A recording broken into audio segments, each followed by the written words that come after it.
simple bouquet. So,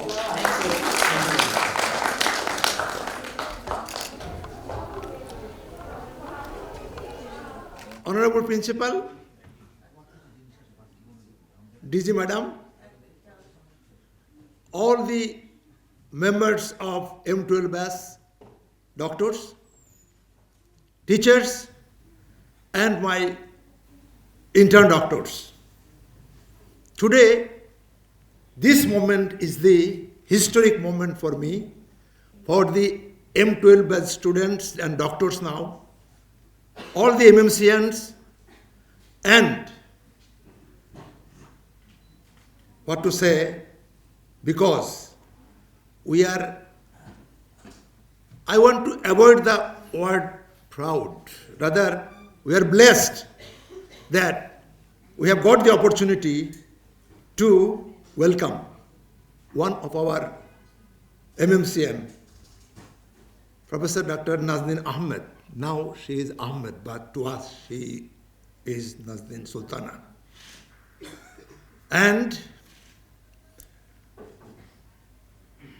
50 years back, we started our journey in medical field. Recently, we have celebrated our 50 years program, but unfortunately, I was not there. To arrange and to attend this moment, this day, I changed my flight time 15 days back.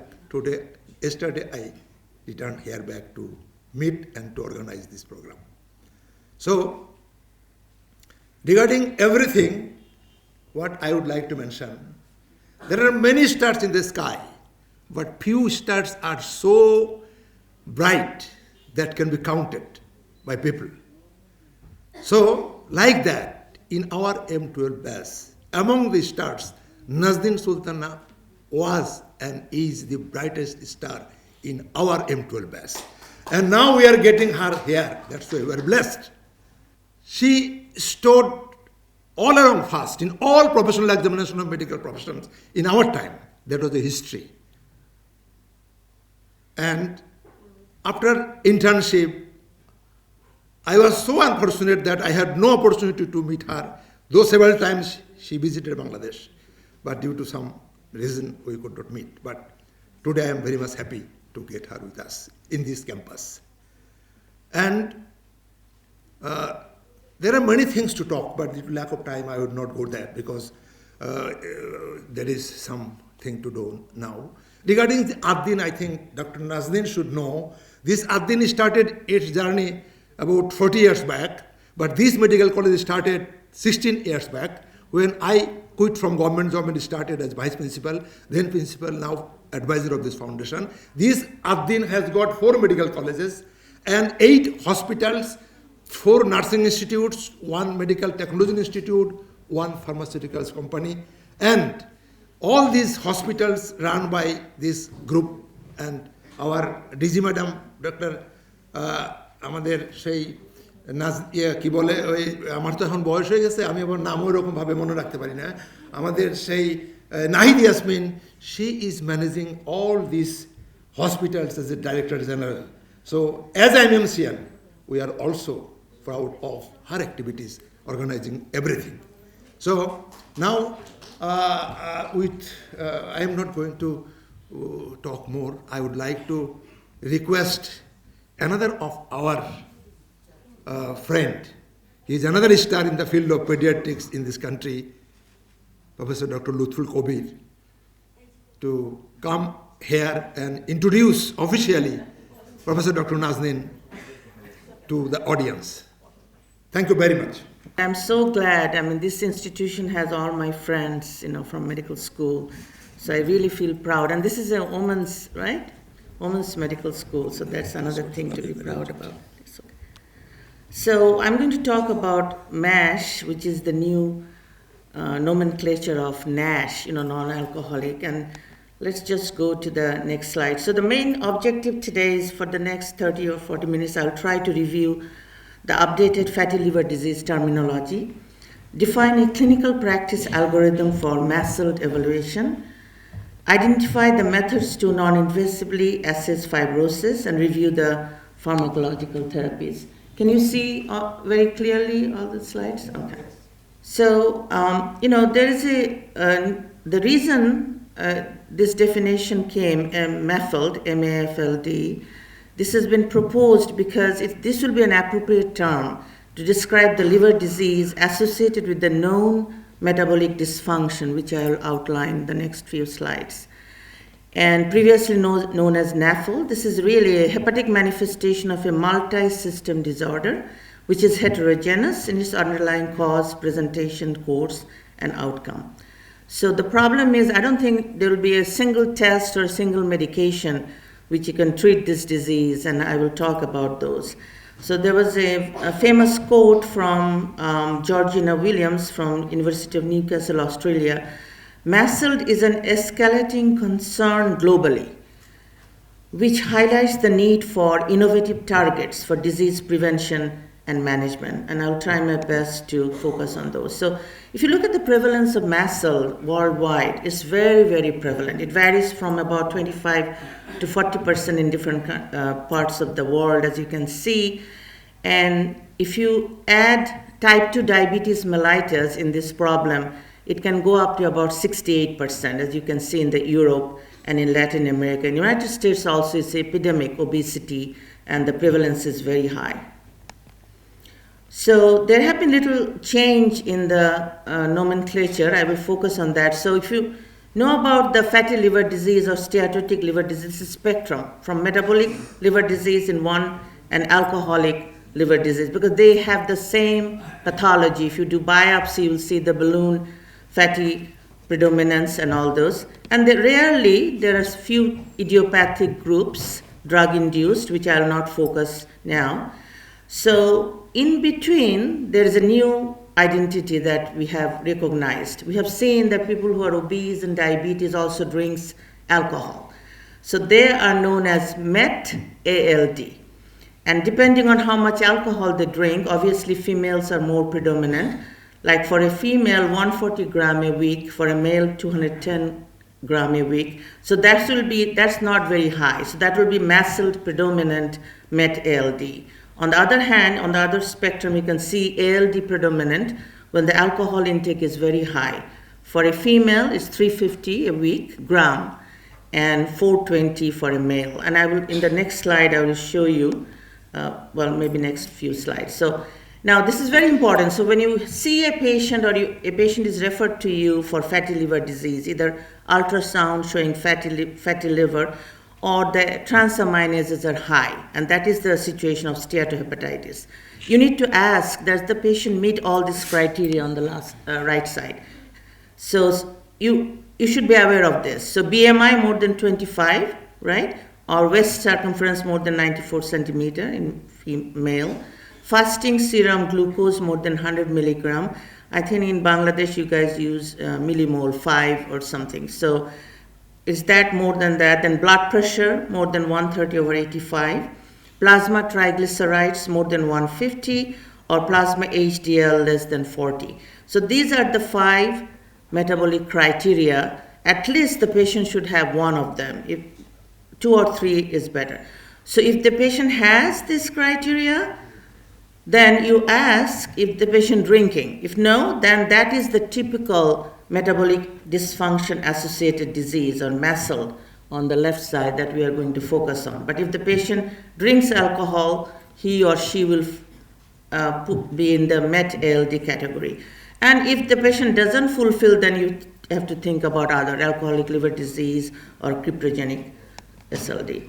Now the problem is, when you have a patient with MASLD, it's not the liver outcome that you should be concerned initially. In the beginning, you should be worried about major adverse cardiovascular events, or MACE as it's talked about, because what happened, you have insulin resistance, right? So that can be in the periphery as well as in the liver. So as a result, you have impaired insulin clearance, hyperinsulinemia, and all these people are at risk for stroke, heart attack, and all the cardiovascular events. So a patient with MASH is at risk. First cause of morbidity is stroke, heart attack, and all those. So we have to focus early on those. And once fibrosis is formed, portal hypertension builds up, and then the liver-related outcome, which will be cirrhosis, ascites, variceal bleeding, hepatic encephalopathy. So these are third. And then you have to remember, this MASH category also can directly go to the hepatocellular carcinoma, which I'll show you here. So natural history, from a healthy liver, 15 to 30% will progress to simple steatosis, that's the fatty liver. And another 12 to 40% will go to MASH, that is steatohepatitis. That means there's involvement of the transaminases. At that point, the liver enzymes will be a little bit high.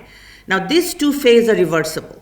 So if you catch them early, healthy lifestyle, and some medication, you can really reverse. And that's what we should focus on. Once MASH goes to cirrhosis, the bridging fibrosis and nodule formation, all the bets are out. You cannot do anything. That is not reversible. And from there, 7% will go to hepatocellular carcinoma, which is a very dismal situation. And some of the MASH patients, about 20% of them can directly go to SCC. And this is we don't know, a particular genomic variants, and I will talk about a little bit of the genomes today also. So we know about this MASL risk factor, right? Diabetes, obesity, dyslipidemia. Now, I don't know if you have gynecologists here. Polycystic ovarian syndrome is a female, if you deal with, this is another very high risk. And I have my sister-in-law, she's a OB-GYN, she does laparoscopy, and she told me that she has already seen nodule formation just in this patient, young girls. So that's why they are at risk and they should be screened. And then obstructive sleep apnea. And then some of the genetic predisposition, particularly PNPLA3, MBOT, let me go to, yeah. So now there was an update, state-of-the-art update published last year in Clinical Gastroenterology, looking at the genetics of metabolic dysfunction-associated steatotic liver disease. These days with the evolvement of next-gen sequencing, artificial intelligence, we can identify the genes. And this is a very good thing. You can identify the individual risks of the MASL, particularly which gene will be aggressive, so cause more fibrosis, histological progression. So early disease screening of high-risk group, and then we can manage them, prioritize them, risk stratify them. So having a variant interpretation and putting into clinical context, we can identify these patients early on by genomic analysis and treat them and define the intervention strategy. This will be in the future. Your young girls that you are here, students, residents, you guys will be in the future practicing the genomic analysis and treat the patient upfront. Now I need to talk a little bit about alcohol because this is something that you need to take history. And the reason I will show you in the next slide. Now also the drugs. There are some drugs, and I mentioned 5 of them here. Amiodarone, particularly a cardiac drug, is known to cause fatty liver and fibrosis. 5-FU tamoxifen can cause MASLD. Methotrexate is a well-known drug. People who are on methotrexate long-term should have liver biopsy to see the progression. Steroids is another one. And there are atypical cause, genetic, Wilson, celiac, some lysosomal acid lipase deficiency. But alcohol is a problem. How much is too much? Now, if you 1 can of beer, that's 12 ounce, is same as 1.5 ounce of a vodka or 5 ounce of wine. So this is very important, and 1 drink has about 14 grams. So if you can see, the daily consumption in gram, women and men, is showing there.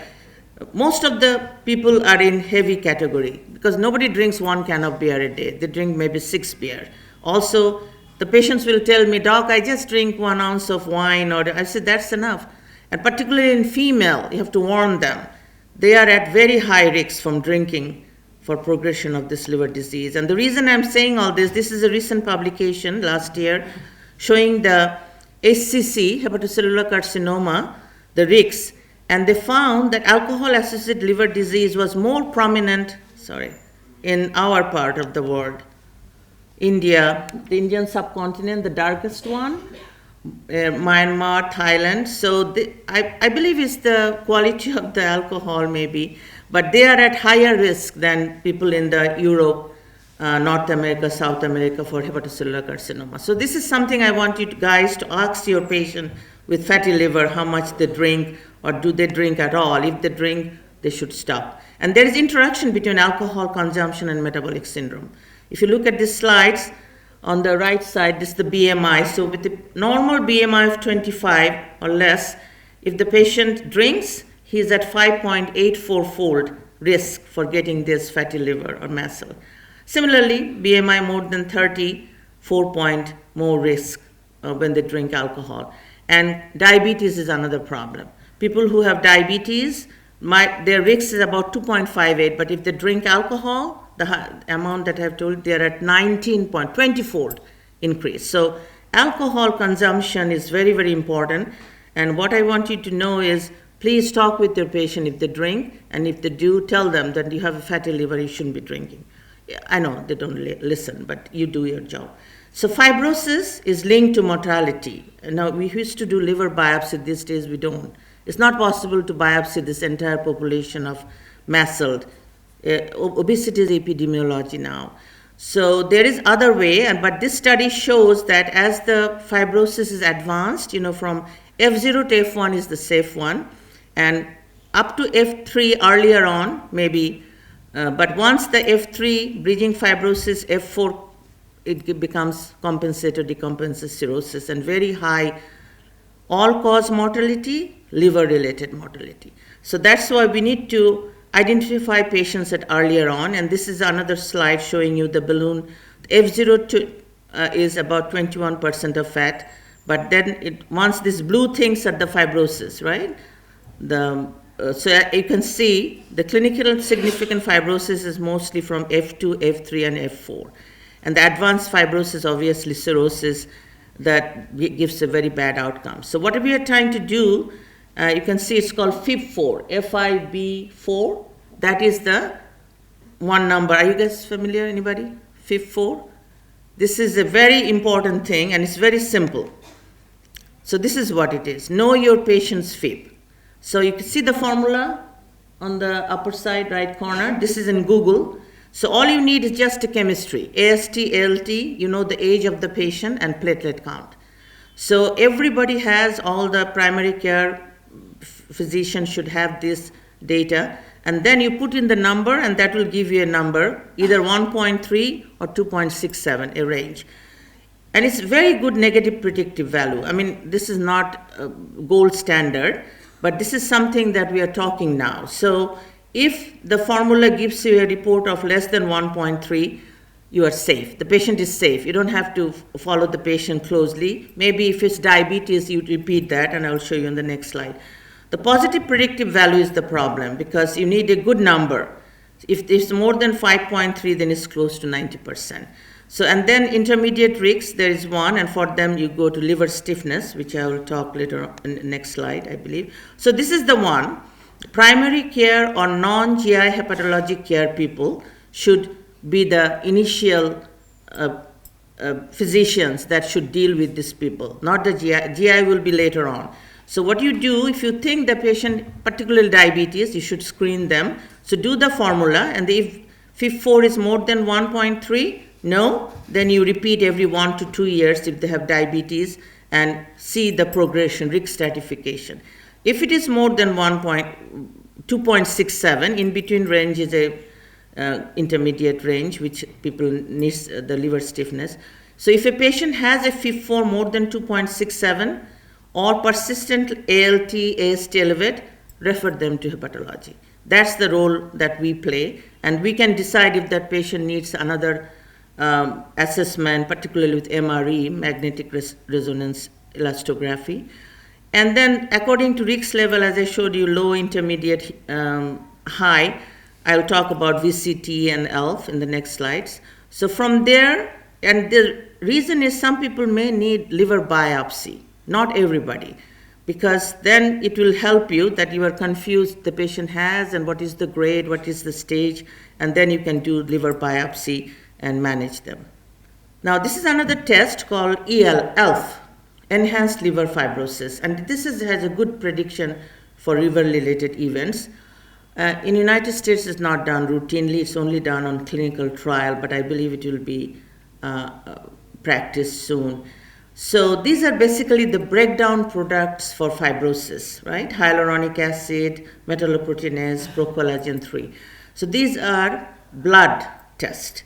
And there was a study with the drug, which is very light on the right side, you cannot see, but the drug didn't work. But during that drug trial, they showed that when they used this ELF, they found that if the level is more than 11.3, that is associated with 5-fold higher risks of developing liver-related outcome. So this is just for you guys to know. I don't think, and maybe in the future we'll have to do. A unit change in ELF is associated with the doubling of risk of liver-related outcome, and that's what we focus. When I talk about outcome is mortality, morbidity. You know how difficult these people to deal with when they have ascites, variceal bleed.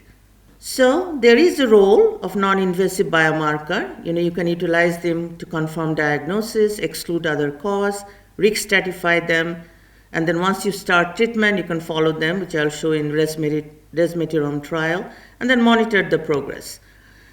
Now, so those are blood tests. Next, you go to imaging, right? So imaging will be, the term is elastography, and that can be 3 types.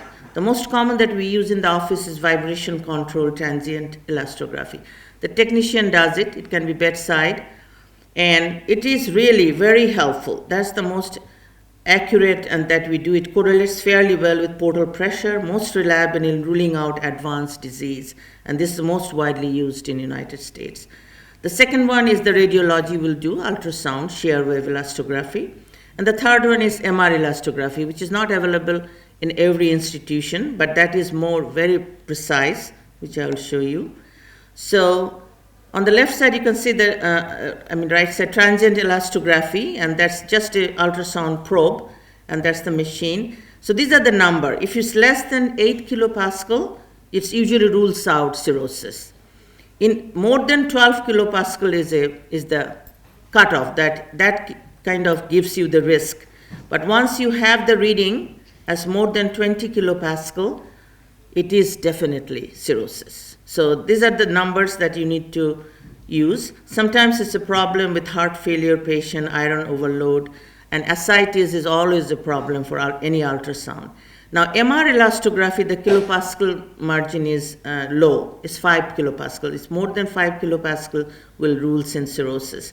The other thing in MR, as you can see, the red color means fibrosis. So when you have normal blue, this F0, F1, F2, F3, and finally F4. So that's how it's graded. And this MRE is associated with liver outcome. So if you do this non-invasive test, you can tell that's which patients will develop ascites. So 4.39 is normal, but patient can go to decompensation from cirrhosis even with this number. But once the number is more than 7.15, ascites comes in. And definitely when the number is more than 10.15, you can see variceal bleeding. So that's why these are non-invasive. We are not biopsying this patient, but just by doing a fibroscan, you can tell which patients will develop what, and liver transplantation referral should be done early on. So I have talked about some of the tests, and FIB4, FibroScan, ELF, MRE, MRI, and they can only not monitor therapeutic intervention, they also predict major adverse liver outcome. And the numbers are 2.6, I already showed you. Now in the future, there will be PRO-C3, MRI-PDFF, although MRI-PDFF, which is the proton density fat fraction, has been used already. And I'll show you the resmetirom trial. They are using this because more than 30% relative reduction in long-term prognosis. So going back to the primary care or non-GI hepatology, we talked about the primary assessment FIB4. So once the FIB4 is more than 2.67, and also when the liver stiffness is more than 12, which is the high, this group of patients will be followed by GI hepatology, and then we can reassess them. Sometimes what happens, radiology will not read the ultrasound kilopascal right. So we try to do in our institution again and see if there's a mistake, we refer them back to and we get the history and other things, refer them to PC. But we really see the patients are at intermediate high risk. Some of them will consider liver biopsy, Okay, and then because it's and persistently elevated ALT, AST is a problem. We do liver biopsy and then biopsy staging, as you can see, stage 1, stage 2, and we reassess them. And why we do that? The reason it's very important to identify these stages early on is because you want to put them in a surveillance thing, right? I don't know if you guys are familiar. Once you have cirrhosis, what do we do? Ultrasound every 6 months and alpha-fetoprotein. I don't know, hepatology here, who is doctor? Do you guys do that? It should be done, right? You put them in a surveillance protocol when you have cirrhosis, because otherwise they will develop SCC suddenly and that's gone. Then varicose screening. So depending on the kilopascal and platelet count, I'm not talking about portal hypertension. I gave a lecture in BSSMU, portal hypertension. There is a role of screening for varices by endoscopy, and those are also important early on. And then assessment of liver function, assessment of decompensation. Now, this is important. It's not a problem for hepatologists only. Everybody's problem. Primary care provider, endocrinology, and later on I'll talk about the drug that came on is a thyroid receptor marker. So initial management should be at grassroots level. Primary care, internal medicine, they are the ones should deal with it. And then you refer them. Then weight management. Most of these patients will be obese. So nutritional intervention, right? Lifestyle measurement, that needs to be discussed. Then the gastroenterology will talk about the risk factor and pharmaceutical management. Cardiology, lipid management, very important because most of these patients will die of heart attack and stroke. So that's why it's a combined holistic approach, and we need to do even psychology. Some of these patients who are obese, if you tell them you're obese or need to lose weight, they have depression. So there is a role of every provider in this management of this very severe condition, I would say. Okay, now I'm coming too closely to management. You need to screen for advanced fibrosis. Normally the prevalence of fibrosis in just NAFL population overall is low, 0.9 to 2%, but type 2 diabetes, it goes up to 19% almost.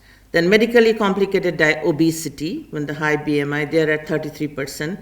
Mast cell in context of moderate alcohol, as I was talking about, so take the history, and first degree relative of a patient with cirrhosis due to mast cell. So these people, really you need to screen. And so when I say screen, just do a FIB4.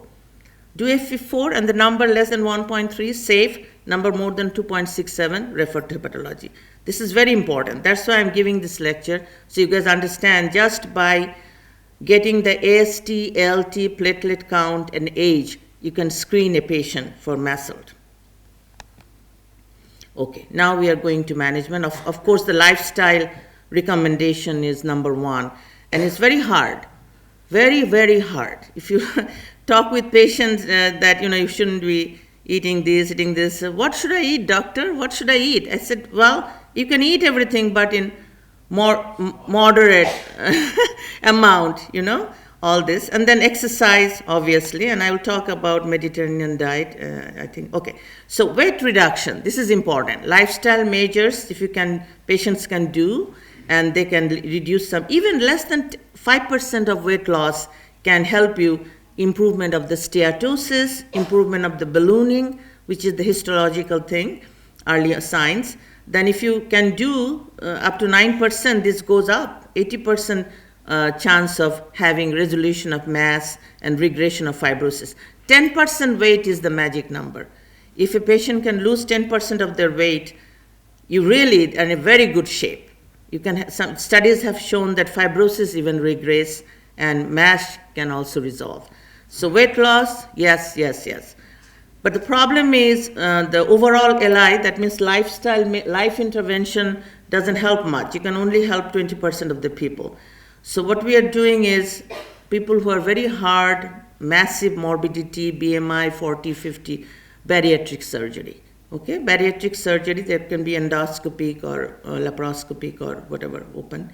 So that showed that you have really 60% of MASH resolution. So that helps a lot. And I talked about weight loss does work, and you can see the pyramid there. Ballooning goes by 5%, and 10% you can resolve the fibrosis.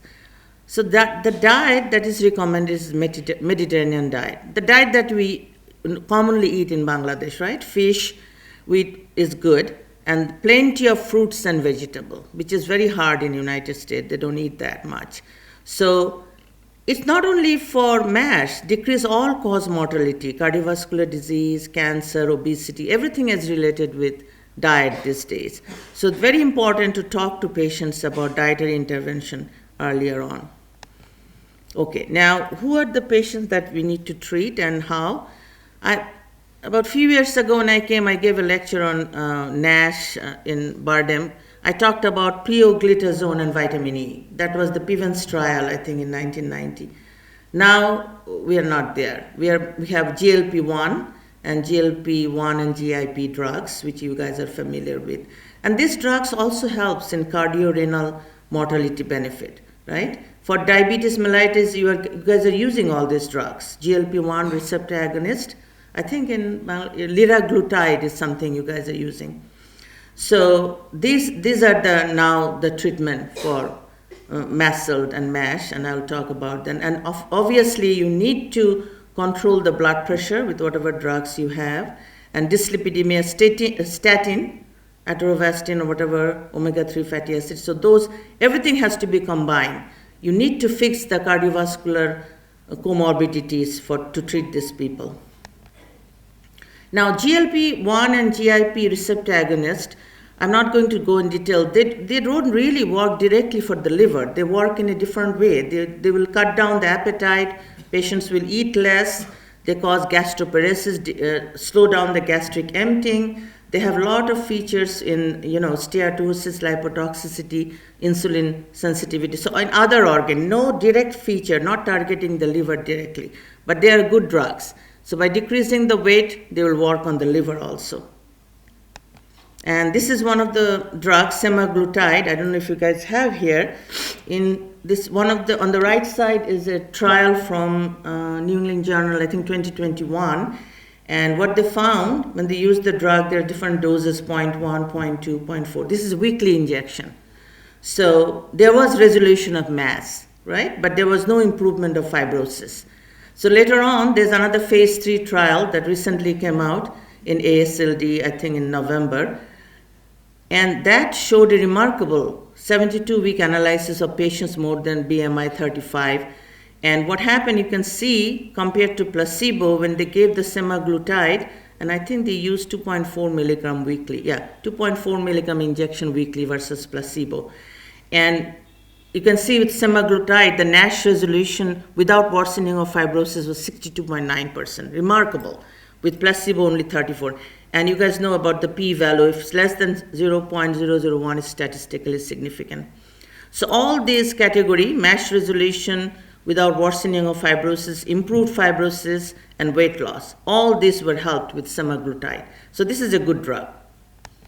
And then tirzepatide synergy. This is the drug I think is available. The fellows in BSSMU told me that it's available. And sometimes they combine with SLGPT inhibitor, which is another one you use for kidneys. So that trial also showed that when you use a dose of 15 milligram compared to placebo, it was statistically significant. And there was 15% weight loss, which is remarkable, improved in AST, ALT. And the MRI-PDFF is what they use. So if you see the red one, that's bad. That was the color of the MASLD before giving the medication trial. And the patient at the end, it was all blue, resolution. So this is a very good thing, but there are, side effects, safety of the medication, particularly if you have gallbladder, sometimes you can get pancreatitis, and some people have diarrhea. All drugs have side effects, so you have to go with the pros and cons. Now we come to the endocrinology drug, and as I said, this is a topic for all specialists. Thyroid hormone, it works on all the organs of the body. And there are two receptors, THR alpha and THR beta. These are the receptors. And THR, thyroid hormone, beta is predominant in liver, kidney, and pituitary gland. And some people came up with this drug, which I'll show you. The liver is the only organ where THR beta is expressed higher than THR alpha. So some people, whoever did this came up with this drug, which I'll show you. So THR beta pathway plays a role in hepatic lipid metabolism. So the focus is to lower the liver fat, right? To remove all the fat from the liver. And there are several ways to do. I'm not going to go in details. I'll give you all the slides so you guys can have it. So increases the lipophagy and beta oxidation. This THR beta in the center of the nucleus, you can see the free fatty acid are transported out of the liver. So it can be metabolized. Increase the lipase activity. Enhances the mitophagy, reduces the oxygen stress and inflammation. Different pathway, ultimate result is decrease the cholesterol, decrease the LDL, increase the HDL, which we are focusing on, and get rid of all the fat from the liver. So this is the drug, resmetirom, and it is FDA just approved it, and the trial is from February 2024, still going on, and this is thyroid receptor beta selective agonist. So this trial, they included the metabolic risk factor, fibroscan KPA of F2, F3, and MRI, and some of them have liver biopsy. Let me go to the next slide. So what resmetirom does is improve the LDL. You know, LDL is a problem, right? It doesn't help in the weight reduction. It's currently approved for MASH F2, F3. The clinical outcome is still waiting. It's 54 months. So maybe next time when I come, I'll be able to tell you the outcome of this trial. Okay, so this is the phase 3 program, and I'm not going to go in detail, but there are eligibility criteria on the right side. You can see how the patients were picked up.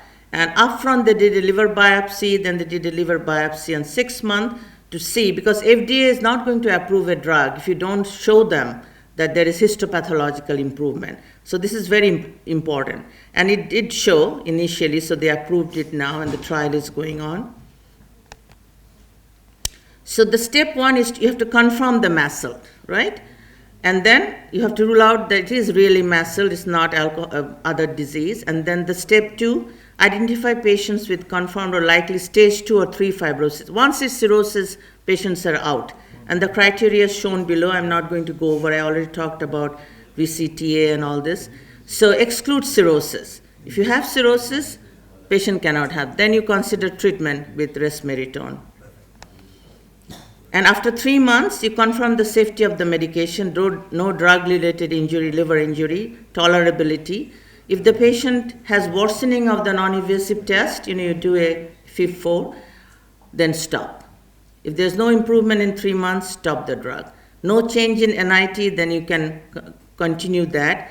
And our target is basically improvement of the ALT, 20% improvement of the ALT-AST, more than 30% drop in the liver stiffness by VCT, and MRI PDF more than 30% drop in liver fat. So those are the criteria, and then they continue. So that's that. I will tell you about the effect in next time, inshallah, when I visit Bangladesh. So these are the ways that we can lose weight, right? These are all the drug on the right side, weight reduction drugs. Then we have endoscopy, gastric balloon, sleeve gastroplasty, and then surgery. The reason I say that some people will need this, they cannot eat less. So you have to do some sort of gastric bypass or sleeve gastropathy when they're so morbidly obese. And then in the development, I'm almost done. Development phase, we have all these drugs. I'm not going to talk about, we have PPAR, fibrinogen, but you see in FDA in United States, very hard. Some drugs in Bangladesh you can use early, but for United States, they usually have to go off all these trials, phase 4, phase 3, and then ultimately we have FDA approval of the resmetirom. And then in the future, we'll be using genomic analysis to understand which patients will be improved, will do better with treatment earlier on. So the 2024 update, steatotic liver disease present in 30% of the US adults. Mast cell is more than MET, ALD, and ALD. FIB-4 and ALF, the serum biomarker, an imaging test, we talked about VCT, MRE, and that will give you accurate estimate. Diet, exercise, weight loss are the cornerstone of therapy. Resmetirom recommended for F2, F3 MASH, and those are the things that I talk about, and GLP-1 agonists show promising efficacy. So earlier on we were focusing on environment and metabolic factor and genomic, but in the future on the right side you can see genetic markers will be guiding us in the future which people we should treat. So non-invasive tests are here to stay, and then we'll combine with metabolic factor control, weight reduction, blood pressure control, lipid control, glycemic profile, and then genetic variant. These are the variants. One day we should be able to analyze them, and then we'll find the right combination for the right patient. So take-home points, new nomenclature, mast cell, MASH, and MET-ALD, you should be familiar with. There's numerous guidelines, but start with the FIF4 for high-risk population. Resmetirom is the first MASH-directed therapy approved by FDA due to reversal of liver fibrosis. And then GLP-1, there is a role for that too. Combination therapy may be in some cases. And then always a personalized approach, the precision medicine that we need to do will allow for tailoring to the individual patient's dominant driving factor. Thank you so much for your attention. This is the swimming pool that I have in my backyard. I'm kind of into swimming now for my bad arthritis. Thank you very much. Thank you very much, Professor Nazneen, for our very brilliant lecture over here. Now, due to time constraint, actually we are shortage of time, no problem. Now, we are inviting only two persons to ask or any comments. One from our hepatologist, Professor Ahmed, and another Professor of Medicine, Dr. Rizwan. So we will take time later on. So if there is any comment or any question from hepatologist or any question from Professor of Medicine, only 2 minutes for each one. Please come forward and tell if you want to tell anything. The situation in our country is a bit different. First of all, the food habit is not optimum or good in our country. That is, in our country, usually we take more at night. Usually we take rice at night, and most of our people saying that rice is not causing fat to us. This is the problem in our country. That is, most of our people are addicted to rice. But we must say that this is problematic because 30% to 35% carbohydrate accumulated as fat. So later causing the liver injury, lipotoxicity, steatohepatitis, and fibrosis and cirrhosis. So awareness, focusing to take less carbohydrate and to take less calorie, and we can curtail the calorie, and we can make the prevention of fatty liver disease. So later we should make a protocol to manage and treat our patient in fatty liver disease. And that's all from me. Thank you very much. Thank you very much, Professor Ahmed, for very precise comments as a hepatologist of our institute. Now I would like to invite Professor Rizwan, Professor of Medicine, to give his comments regarding this lecture. Thank you very much. At first, I would like to thank Madam for her nice presentation. আমি আপনার সাথে একমত যে মানুষের পার্সপেক্টিভে আসলে আমেরিকায় যারা কোনো কিছু সম্ভব সেটা মানুষের সম্ভব হয় না। বিশেষ করে মানুষের অ্যাওয়ারনেস আসলে খুব কম, মানুষের লাইফস্টাইল মানে এত আনহেলদি যে আসলে কমপ্লায়েন্ট থাকাটা খুব ডিফিকাল্ট। আর বাংলাদেশে আসলে সব ড্রাগে অ্যাভেলেবল, সত্যি কথা যেটা, but price is very too much to afford, সত্যি কথা। এখন আমাদের বাংলাদেশে রেসপিরেটর পাওয়া যাচ্ছে, টিডিএফআর পাওয়া যাচ্ছে, এখন রেগুলেটর আমরা হরমোন ইউজ করতেছি, বাট একটা মধ্যবিত্ত মানুষের জন্য আসলে এটা এফোর্ড করা এবং লং টার্ম এফোর্ড করা ভেরি মাচ ডিফিকাল্ট। আমাদের ফোকাস হতে হবে মেইনলি কোমরবিডিটিসগুলো অ্যাড্রেস করা, সেগুলোকে ট্রিট করা এবং লাইফস্টাইল মডিফিকেশন করা। Thank you very much. Thank you very much, Professor Rizwan. Now we would like to conclude very soon with our M12 best friends. You are very much encouraged and very much that you have come here to attend this meeting. So we are giving extra thanks to all of you. After this session, we will sit together again and we will talk to ourselves. Now, I would like to request our DG Madam to share few words in this occasion as MMCN, one of the MMCN of our institute, managing everything here, inviting our DG Madam to come over here to tell something. I'm giving special thanks to Dr. Nazneen Madam. Excellent presentation. We have learned many updated information from today's presentation. Today's distinguished guests coming from different institutions. I appreciate you all. I'm also MMCM, so that I'm very much proud of our Dr. Nazneen Madam. Professor Afikur Rahman sir already mentioned you are the brightest star in the sky. There are many stars, but as a female doctor, you are the brightest. And as a female doctor, I'm also proud.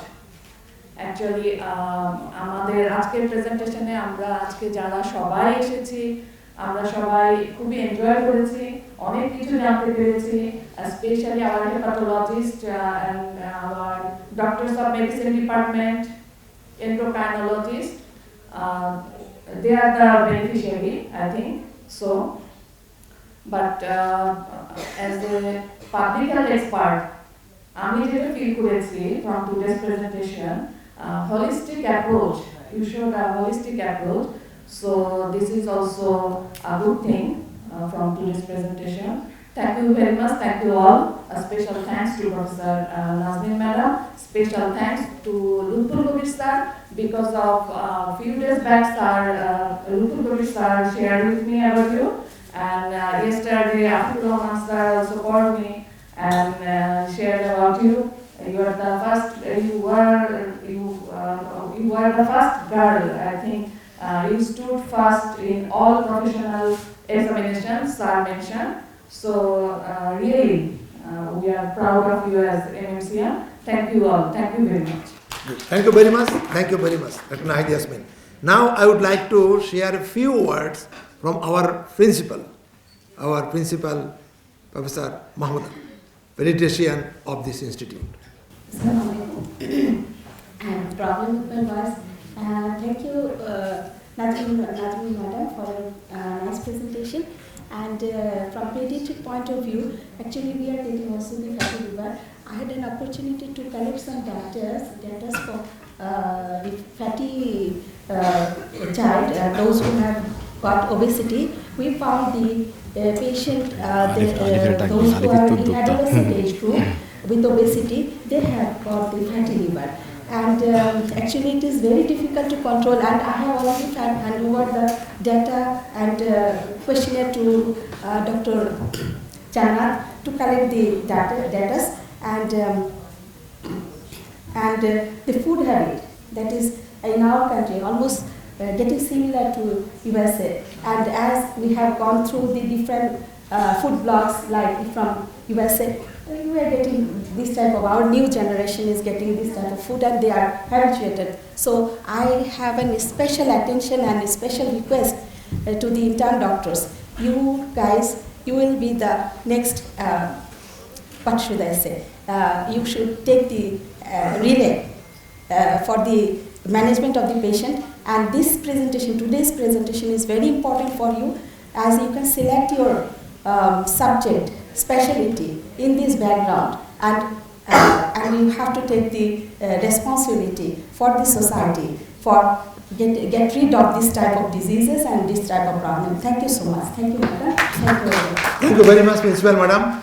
Now, before conclude, I would like to invite one of our M-12 best friend who is now taking the responsibilities to move on our committee, Professor Arif, another star of our M-12 batch. He is ophthalmologist, renowned ophthalmologist.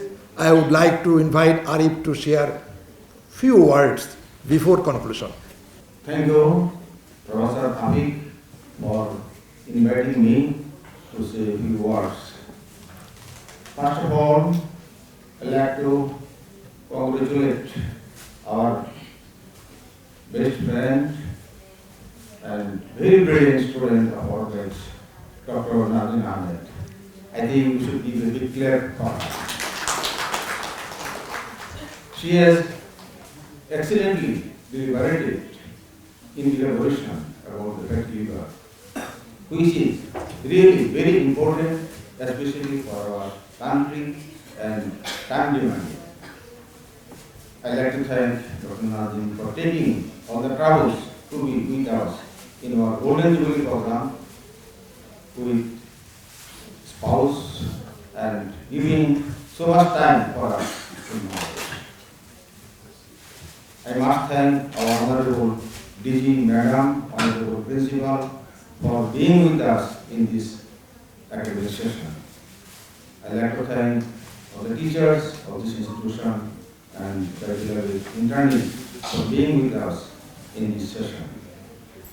I must thank our friends over there who have taken a lot of troubles to be with us in this winter at April, really winter. I'm thankful to them for being with us. And really, our fatty liver. Recently, about a few months back, I consulted with my physician and by ultrasound, he diagnosed me in fatty chain liver grade 1. I was afraid. I consulted with many of my friends in medicine, especially, Professor Azhar of medicine. He told me, iron fatty is not a problem. You are a diabetic. I am diabetic for about 15 years. So he commented like this, আপনার 15 বছরের diabetes আছে 15 বছরের diabetes আছে at the age of 70 আপনি আলোচনা করে দেখেন 95% এর ফ্যাটি চেঞ্জ গ্রেড 1 হবে আমি শিওর আমার আদর কত হয়ে গেল যে না আমি তো তাহলে নরমালের মধ্যে আছি তারপরও life pattern change dietary habits একটু নাজিন যেগুলো হাইলাইট করেছেন definitely this is very very important new drugs position আছে সুতরাং আমি আর দীর্ঘায়িত করব না due to time constraint. I must thank special thanks to Professor Dr. Koi for taking all the troubles to making this program here possible. I must thank my friend Professor Abib for coming, tightening his schedule and cutting his schedule from Australia and come to Bangladesh for only for this academic session. Thank you very much. Thank you all. Thank you very much, Professor Arif, for your talk.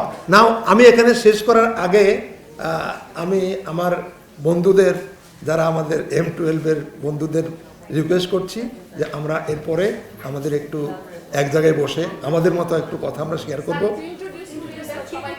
ও এখানে আমি introduce করতে চাই so all of our friends M-12 you are requested to come into the dais as per instruction by our DG madam, so you please come over here to take one photograph and okay. Director and Professor of National Institute of Ophthalmology, Osaka. Now I am Executive Director, Bangladesh Eye Hospital, Malibag. আমি doctor Aparajita Poddar, আমি deputy director health, DG retired, এখন বাসায় থাকি। আমি doctor Anis Rahman Khan, আমি দীর্ঘদিন বিদেশে থাকার পরে দেশে এসে জব স্যাটিসফ্যাকশন পাইনি বলে বিজনেস করি। In that sense, I'm a half medical, half big businessman. But definitely I'm an enthusiastic listener.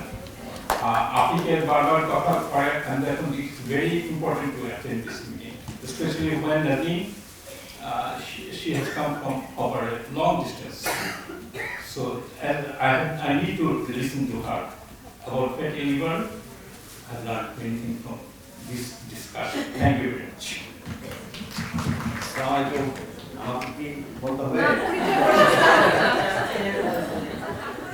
আমি বলবো না, আপনি আমরা বিদেশে থাকি গ্যাস্ট্রোএন্টারোলজি।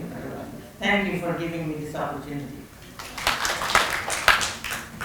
আমি professor Iqbal Hossain, ex chairman radiology and imaging department, BSMM. আমি স্কিপ করতেছি। আমি একটা মুসলিম আমাদের প্র্যাকটিস চলছে এখন আমি executive director Delta Command Limited. Assalamu alaikum and good morning. Myself, retired Colonel Dr. Randy Rafiqul Alam. I lastly served in different non-army organizations and different hospitals of Dhaka. I retired from army in 2012. Before that, I was in UN mission in Addis Ababa, Ethiopia. I served there as a medical planner of P4, as a P4, and I have to cover entire African zone of the United Nations. Then coming to Dhaka cantonment in FMI and retired. I have served as Deputy Director and Director, Bangladesh Medical College Hospital, City Director of the City Hospital Limited, BRB Hospital, and lastly Torticell Limited. I am very grateful to your DG. She has helped me a lot. We are in Torticell. We are going to produce the requirement of umbilical cord, which she has given me the permission to collect from your area. It is yet continuing. I am here at this moment. I am not doing there. I am really giving thanks to your DG madam. She has helped me a lot. In no hospital in this capital, they have helped me for collecting this umbilical cord. And Torticell is providing the stem cell.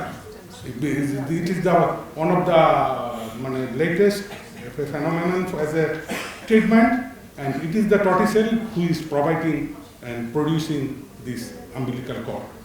And from umbilical cord, I am again grateful to this Women's Medical College Hospital. Yet it is continuing for collecting this umbilical cord from this hospital. Really, I am really grateful, and the MD of Torticell ranked on that day. We are yet collecting this cord from this Women's Medical College Hospital. Really, we are delighted. We are really delighted to coming in this early morning with this foggy weather. Thank you very much, dear friend. Thank you very much. Thank you very much. Yesterday I talked with your. First of all, I want to talk with your principal. Then she's a very busy person. Then talk with your vice principal. I have come here from Torticell for collecting this umbilical cord. But where is your Women's Medical College? Then you have to go to the one gate, come to straight, then Women's Medical College. Really, and people help me a lot. But one thing for opening the shows and coming here, this is the only hospital where they are organizing this system. Unique specialty. Yes, it is the public health expert as a DG madam, probably contribution from her in this phenomena. This really is examples for so many medical colleges. Thank you very much. Thank you. I take a lot of time taking this opportunity. Thank you, Abhi. Thank you very much. Assalamu alaikum. I am the person last to be introduced. I am Professor Mohammad Hamidullah Chaudhary. I have been working in the Department of Forensic Medicine for a long time. I have contributed in medical education since 1992. Thank you very much.